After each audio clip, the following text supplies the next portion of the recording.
శుభోదయం. క్రీస్తు యేసునందు ప్రియమైన విశ్వాసులారా, సజీవుడు పునరుద్ధానుడైన యేసు ప్రభు యొక్క పవిత్ర నామములో మీ అందరికీ ఉదయకాల శుభాలు తెలియజేస్తున్నాను. మన టీఎల్సీ అనుదిన ఆహారంలో అపోస్తలుడైన పౌలు రోమిలికి రాసినటువంటి పత్రిక 12వ అధ్యాయంలో 5వ వచనంలో రాయాల్సినటువంటి ఒక మాటని మనం ఈ ఉదయం ధ్యానం చేసుకుందాం. ఈ అవయవములన్నిటినీ ఒకటే పని ఎలాగూ ఉండదో అలాగే అనేకులమైన మనము క్రీస్తులో ఒక శరీరముగా ఉండి ఒకరికొకరము ప్రత్యేకముగా అవయవములమై ఉన్నాము. దేవుని బిడ్డలారా, ఈ వచనాన్ని మీరు గమనించినట్లయితే పౌలు పరిశుద్ధాత్మ నడిపింపు ద్వారా శ్రేష్టమైనటువంటి మర్మాన్ని మన జ్ఞాపకం చేస్తున్నాడు. మన బాడీలో ఉన్నటువంటి పార్ట్స్ను మనం ఎరిగి ఉన్నాం, గుర్తెరుగుతున్నాం. మన శరీరం ఉన్నటువంటి ప్రతి భాగం కూడా ఆయా పనుల కొరకు దేవుడు నిర్మాణం చేశాడు. మన శరీరంలో ఉన్నటువంటి మరి పైనుంచి కింది వరకు కూడా టాప్ టు బాటమ్ మనం గమనించినట్లయితే దేవుడు మనకి పెట్టినటువంటి కళ్ళు కానీ, చెవులు కానీ, నోరు కానీ, చేతులు కానీ, కాళ్ళు కానీ, ఇవన్నీ కూడా దేవుడు వాటికి ఏ అవయవం ఏ విధంగా పనిచేయాలో దేవుడు నిర్ణయించాడు, వాటిని ఆ విధంగా పెట్టాడు. మరి అవి ఆనాటి నుంచి నేటి వరకు కూడా మన శరీరంలో అవి పనిచేస్తూ ఉన్నాయి. ఏ పార్ట్ అయినా కానీ ఒకవేళ పని చేయకపోతే మరి ఎంత ఇబ్బంది ఉంటుందో మరి మన శరీరం యొక్క అవయవాలను బట్టి మనం గ్రహించగలుగుతున్నాం. దేని విలువ దానిదే. కళ్ళకున్నటువంటి విలువ కళ్ళుకున్నాయి, చెవులకున్నటువంటి విలువ చెవులకున్నాయి, నోటుకున్నటువంటి విలువ నోటుకుంది, నాలుగుకున్నటువంటి విలువ నాలుగుకుంది. ప్రతి భాగానికి కూడా మరి విలువ కలిగినటువంటిగా రీతిలో దేవుడు అనుగ్రహించాడు. ఆ విధంగా వాటి నిర్మాణం చేశాడు. ఏది పని చేయకపోయినా శరీరంలో పని అంతా స్తంభించిపోతుంది. చేతులు పని చేయకపోయినా, కాళ్ళు పని చేయకపోయినా, మెదడు పని చేయకపోయినా, కళ్ళు పని చేయకపోయినా మన యొక్క కార్యక్రమాలు అనేటువంటివి స్తంభించిపోయి మరి ఎంతో అభ్యంతరకరంగా ఉండేటువంటి పరిస్థితి ఉంటుంది. అయితే పౌలు ఉద్దేశం ఇక్కడ ఏంటంటే గొప్ప తలంపు ఇది. పౌలు ఏమంటాడంటే శరీరం అంటే క్రీస్తుకి సాదృశ్యం. ఈ దేహం క్రీస్తుకి సాదృశ్యం, సంఘానికి సాదృశ్యం. కాబట్టే మరి అవయవాలు అంటే విశ్వాసులు. అవయవాలు అంటే విశ్వాసులు. ఒక్కొక్క అవయవానికి ఎంత విలువ ఉందో మనకు తెలుసు. మన శరీరం ఉన్నటువంటి పార్ట్స్కు ఉన్నటువంటి వాల్యూ ఎలాంటిదో మనకు తెలుసు.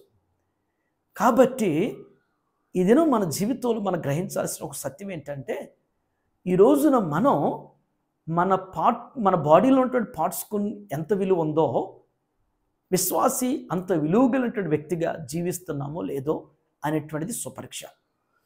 ఆ విధమైనటువంటి విలువ కలిగిన వారుగా చాలామంది దేవుడు విలువ కలిగి జీవించాలని దేవుడు ఏర్పాటు చేస్తే విలువ లేనటువంటి వారుగా బ్రతుకుతూ ఉంటారు.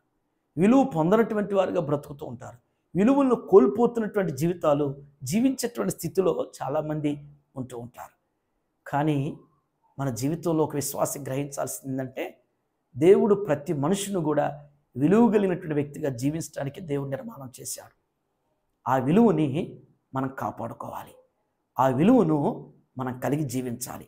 మన ఇంట్లో మన స్థానం, మనం పనిచేసేటువంటి పరిసరాల్లో మన యొక్క విలువ, మన సంఘంలో మన యొక్క మరి విలువను కలిగినటువంటి వారు. కొంతమందిని గమనించండి, వారు లేకపోతే ఆ పని ఆగిపోయింది అనుకుంటారు. వారు లేకపోవటం వల్ల ఆగిపోయింది, వారు ఉండుంటే ఈ పని ఖచ్చితంగా అయిపోయేది. ఈరోజు నా స్థానం సంపాదించాలి. అలాంటి స్థితి, అలాంటి విలువ కలిగినటువంటి వ్యక్తిగా నీవు నేను కాబడాలి అనేటువంటిదే దేవుని యొక్క ఉద్దేశమైంది, దేవుని చిత్తమైంది. ఈ ఉదయకాల సమయంలో దేవుని బిడ్డ విలువ కలిగినటువంటి వ్యక్తిగా ఉన్నావా, విలువ లేని వ్యక్తిగా జీవితాన్ని జీవిస్తున్నావో చిన్ని స్వపరీక్ష. నీ విలువను నువ్వు తగ్గించుకోవద్దు, నీ విలువను నువ్వు కాపాడుకో. విలువ కలిగిన వ్యక్తిగా నీకంటూ ఒక స్థానం సొసైటీలో, నీవు పనిచేసే పరిసరాల్లోనైనా, నీ ఇంట్లోనైనా నీ సంఘంలోనైనా దేవుని మందిరంలో కూడా నీ విలువను నీవు కలిగినటువంటి వ్యక్తిగా నీవు ఉంటే బాగుండు అనేటువంటి అలాంటి పరిస్థితిలోనికి నీవు నీ యొక్క ఘనత కలిగినటువంటి వ్యక్తిగా ఉండాలనేటువంటిది దేవుని ఉద్దేశం. ఆ విధంగా విలువ కలిగినటువంటి వ్యక్తిగా జీవించడానికి పరిశుద్ధాత్ముడు ఈ యొక్క కడవరి దినాల్లో నీ యొక్క స్థితిని నీ స్థానాన్ని స్థిరపరిచి బలపరచునుగాక. ఆమేన్. ఈ దినం మన సంఘ సభ్యులు చార్లెస్ గారి యొక్క కుమార్తె శృతి పాపకు జన్మదిన శుభాకాంక్షలు తెలియజేయుచున్నాను. 65వ సంకీర్తన 11 ప్రకారం సంవత్సరమును దయాకిరీటు నీకు ధరింపజేసి నీ జాడల సారము వెదజల్లునని జ్ఞాపకం చేసినట్లుగా శృతి తన జీవితంలో ఇలాంటి బర్త్డేస్ ఇంకా అనేకం జరుపుకుంటూ దేవుని దయలో మనుషుల దయలో వయసులో జ్ఞానంలో దేవుడు ఆ బిడ్డను దీవించునుగాక.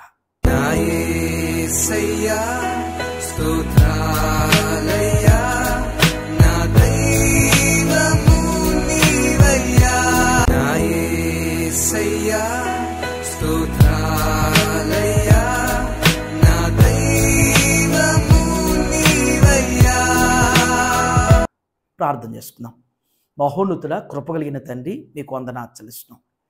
ఈ ఉదయం ప్రభా పౌలు భక్తుడు ఆనాటి రోమీ సంఘానికి జ్ఞాపకం చేసినట్లుగా నేడు నా తండ్రి విశ్వాసులమైనటువంటి మాకు ప్రభా మీ వాక్యం ద్వారా హెచ్చరిక, మీ వాక్యం ద్వారా నాయన మేలుకొలుపును మాకు అనుగ్రహించిన విధానం బట్టి మీకు వందనాలు దేవా. ఈ దినం నా తండ్రి మమ్మల్ని మేము తొంగి చూసుకుంటూ మా విలువేంటో, మా స్థానం ఏంటో, మా స్థాయి ఏంటో, మా గృహంలో కావచ్చు, మేము పనిచేసేటువంటి పరిసరాల్లో కావచ్చు, మేము వెళ్ళేటువంటి సంఘంలో అయ్యా మా స్థానాన్ని మేము కాపాడుకునేవారుగా, మేము విలువగలిగినటువంటి వ్యక్తులుగా నా తండ్రి దేవా, మీరు శరీరం ఉన్నటువంటి ప్రతి అవయవానికి నేను ఎంతటి విలువ ఉన్నదో అలాంటి విలువ కలిగిన తండ్రి మీలో నా ప్రభు శిరస్సు అయినటువంటి మీలో అవయవాల్లాగా పొదర్చబడిన తండ్రి మేము సాగుటకు మీ కృపద ఇచ్చేయండి. ఎప్పటికన్నా తండ్రి అయ్యా విలువను కోరని వారుగా, విలువ లేని వ్యక్తులుగా, విలువను కోల్పోయేటువంటి బ్రతుకులు పద్ధతులు కలిగినటువంటి వారిలో గ్రహింపుడు దయచేయండి. వారితో మీరు మాట్లాడుతున్న విధానం వారు గుర్తెరిగిన తండ్రి ఈ దినం నుంచి నాయన ప్రత్యేకించబడినటువంటి వారుగా అయ్యా మీ కొరకు జీవించుటకు నేర్పించండి, నడిపించండి. మరొక పర్యాయం ఈ దినం ప్రభు TLC అనుదిన ఆహారం చూస్తున్న ప్రతి బిడ్డను కూడా మీరు దర్శించి మీ బిడ్డలు చేయనటువంటి వారి పనుల్లో, వారి ప్రయాణాలు, వారి బాధ్యతల్లో వెన్నంటుని నడిపించండి. ఏదైనా జన్మదినం జరుపుకున్నటువంటి ప్రియ బిడ్డ నాయన శృతి నా తండ్రి జ్ఞాపకం చేసుకోండి. నీ బిడ్డకు నాయన విద్యలో, బుద్ధిలో, మీ దయలో మనుషుల దగ్గర వర్తింపచేసి మంచి ఆరోగ్య ఆయుష్ను అనుగ్రహిస్తూ ఉన్నతమైన భవిష్యత్తును అనుగ్రహించి చార్లెస్ గారి కుటుంబాన్ని, వారి బిడ్డల్ని అయ్యా మీరు బహుగా దీవించి నా తండ్రి ఇంకెందరైతే నా ప్రభా ఈ దినం బర్త్డేస్ జరుపుకుంటున్నారో, వెడ్డింగ్ యానివర్సరీస్ జరుపుకుంటున్నారో వారందరి జీవితాలని మీరు దీవించి వృద్ధిపరచమని యేసు నామములో అడుగుచున్నాను తండ్రి. ఆమేన్. God bless you all.